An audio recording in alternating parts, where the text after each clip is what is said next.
Stand by to launch FanStream Sports. 3, 2, 1. Let's start. Hello, sports fans. Welcome to FanStream Sports. Nothing but pure sports. Hey there, everybody. I'm Milan Jordan. Welcome back to the MMA Daily Blitz, brought to you by FanStream Sports, powered by DSP Media.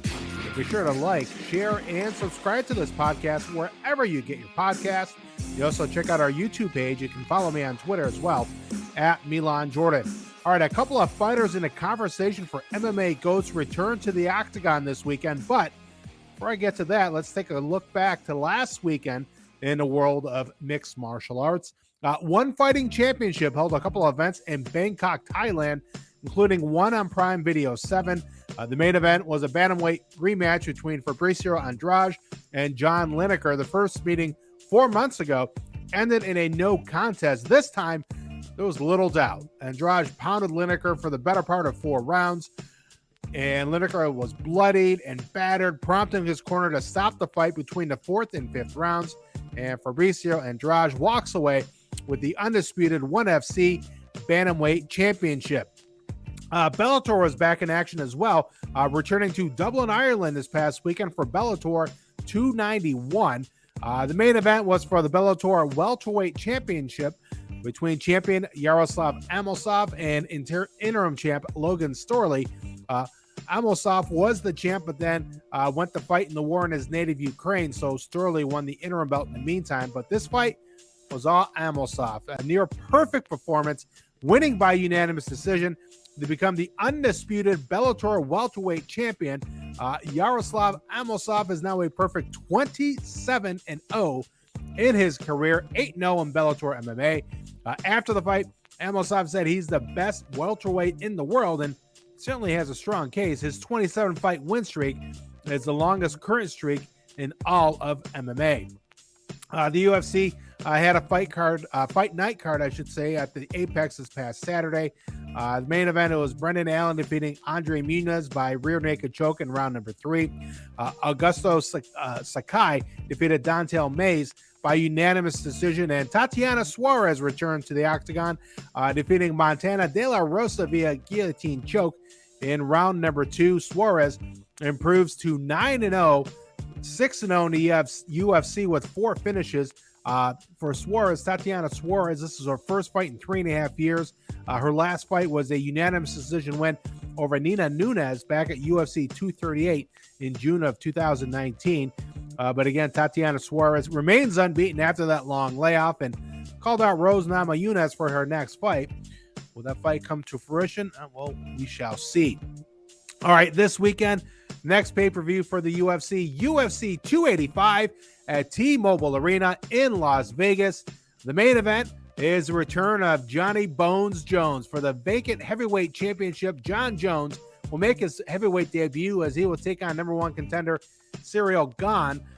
John Jones, again, his heavyweight debut, first fight since, pre-COVID, February 8th of 2020. He's 26-1 all time with 1 no contest. And, at light heavyweight, John Jones dominated that division. He certainly had the 84-inch reach advantage. His speed, his power. Now he's moving up. He looks a lot bigger. And so maybe it might negate his speed, but might increase his power as well. So it'll be very interesting to see how he holds up in the heavyweight division. And Ciryl Gane, he has 8 finishes in his career. He's 11-1 overall, 8 finishes, 5 via knockout, 3 by submission. His last fight was a loss to Francis Ngannou by unanimous decision at UFC 270 just over a year ago in January of 2022. He fought for the heavyweight title and lost to Francis Ngannou. He KO'd Tai Tuivasa in Paris this past September. But it's funny, this heavyweight championship is vacant because Francis Ngannou played out his contract, and he and the UFC, they parted ways. And if you watch the Countdown show and the Embedded shows, you hear no mention of Francis Ngannou, which is very interesting. This guy was your champion for a while. He was the baddest man on the planet in the heavyweight division. That's what that is. And you just say, John Jones and Ciryl Gane are fighting for the vacant heavyweight championship. It's like, all right, who fought it before? or they even showed Cyril Gane in his past fights, not make mention of who he fought when he fought for the title. So very interesting. But this Saturday night, the main event, Jon Jones and Cyril Gane, a lot of eyeballs, even casual MMA fans, even non-MMA fans, sports fans, they know who Jon Jones is. He's arguably the GOAT in all of MMA, at least certainly in the conversation, that's for sure. He's had some issues outside the octagon, but I mean, for the last couple of years, he seems to be focused and back in fighting and back in the gym and focusing on that. So will we see the dominant Jon Jones that we saw at light heavyweight? I don't know. Or we're going to see a Jon Jones that looks like he hasn't fought in over 3 years. Or is it going to be something in between? I don't know. We shall see. And tell you what, that's why MMA is such a great sport. I mean, you could predict whatever and everything based on this, and this, but you never know what's going to happen. That's why they fight inside the octagon, inside the cage. So should be an interesting fight between Jon Jones and Cyril Gane. The co-main event is for the women's flyweight championship. The baddest woman on the planet, Valentina Shevchenko, is back in action as she will be defending her flyweight title, looking to do it for the 8th time. She takes on Alexa Grasso, who's number 5 contender. Valentina Shevchenko, 23-3, 8 wins by knockout, 7 submissions, 8 decisions. She last fought at UFC 275 in Singapore this past June. It was a split decision win over Tyler Santos, and maybe some people were seeing that, well, maybe Shevchenko, she could be had, and but nonetheless, she is a perfect 10-0 at flyweight and has 7 consecutive title defenses. That's the most of any woman in UFC history.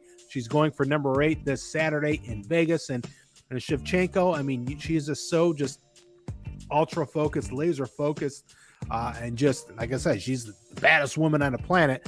So she might have a chip on her shoulder and heading into this fight as people, really doubting her and thinking, maybe her title reign will be coming to an end soon. But Shevchenko, she, again, going into the, as if this is Wednesday night when I'm recording this, in the interviews and all that, she seems like the same old Valentina Shevchenko, just ready to go and just really pick apart her opponent. But her opponent, Alexa Grasso, is coming off 4 straight wins, last one being a unanimous decision win over Viviane Araújo this past October.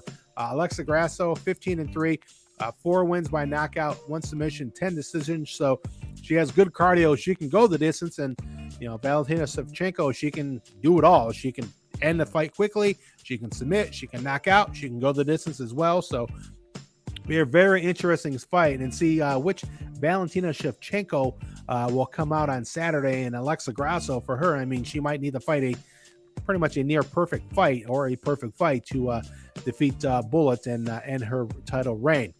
Elsewhere on the main card in the welterweight division, you got Jeff Neal taking on Shavkat Rakhmonov. Jeff Neal is 15-4, 9 of those wins coming via KO. Last time out, he knocked out Vicente Luque. Matter of fact, he's won his last 2 fights after dropping 2 straight to Stephen Wonderboy Thompson and Neil Magny. As for Rakhmonov, he is a perfect 16-0, 4-0 in the UFC. All 16 of his wins have been finishes, 8 submissions, 8 knockouts. Speaking of Neil Magny, Rakhmonov's last win was a submission victory over Neil Magny this past June. Elsewhere on the main card in the lightweight division, you got Mateusz Gamrot taking on Jalen Turner. Gamrot, 21-2 overall with 12 finishes. He's coming off a unanimous decision loss to Beneil Dariush at UFC 280 in October. That snapped a 4-fight win streak. He's going to look to get back in the win column. That's for Jalen Turner. 13-5. All 13 of his wins have been finishes. 3 of his 5 losses have been by knockout. So it's all, it's one extreme or the other for Jalen Turner. Only 2 of his fights have gone the distance, both of those losses. So Jalen Turner, he's looking to end this fight quickly. Maybe the longer the fight goes, that might favor Gamrot.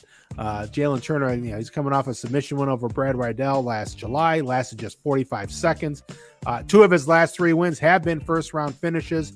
He has 4 finished victories in the first minute of a fight. So Jalen Turner looking to make quick work, and maybe the deeper the waters in the fight as the fight goes, that might tilt the favor towards Gamrot. We'll see come Saturday night. All right, in the opener of the main card at UFC 285, it's a middleweight clash. Bo Nickel, 27 years old, 3-0, wrestling phenom, making his UFC debut as he'll take on Jamie Pickett, a longtime fight veteran. Bo Nickel, he was a three-time NCAA Division I champion at Penn State, comes in with a lot of hype. He's making his UFC debut after appearing on Dana White's Contender Series. All 5 of Bo Nickel's fights, including 2 in the amateur ranks, have been first-round finishes. His longest fight, 2 minutes and 2 seconds. So, again, Bo Nickel comes with a lot of hype. They matched him up against Jamie Pickett, a 34-year-old who is coming off 2 straight losses, the last being a TKO loss last September. Then he was also choked out by Kyle Dawkins with 1 second left in the first round. So maybe they're setting things up here for that appears on paper at least, maybe a favorable matchup for Bo Nickel. But again, Jamie Pickett, he has 21 professional fights at 34 years old. So we'll see what happens come Saturday night. If, the hype train, if Bo Nickel lives up to the hype or if Jamie Pickett spoils his debut. All right, one other quick UFC note. Darren Till asked for and was granted his release from the UFC. He fought for the welterweight title back in 2018 and lost, but his UFC run ends with losses in 5 of his last 6 fights.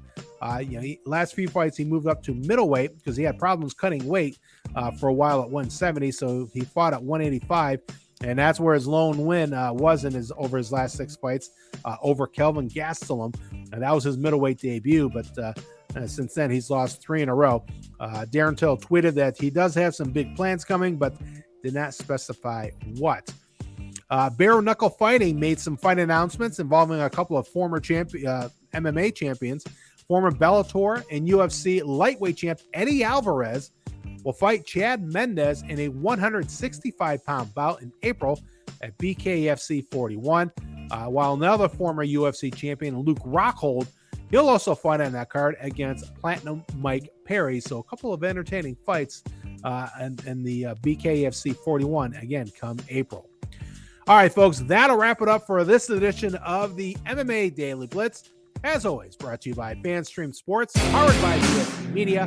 Please like, share, and subscribe to this podcast wherever you consume the podcast. Follow me on Twitter @LeonGordon. Enjoy the fights this week, and as always, thank you for checking out the MMA Daily Blitz. I will talk to you later.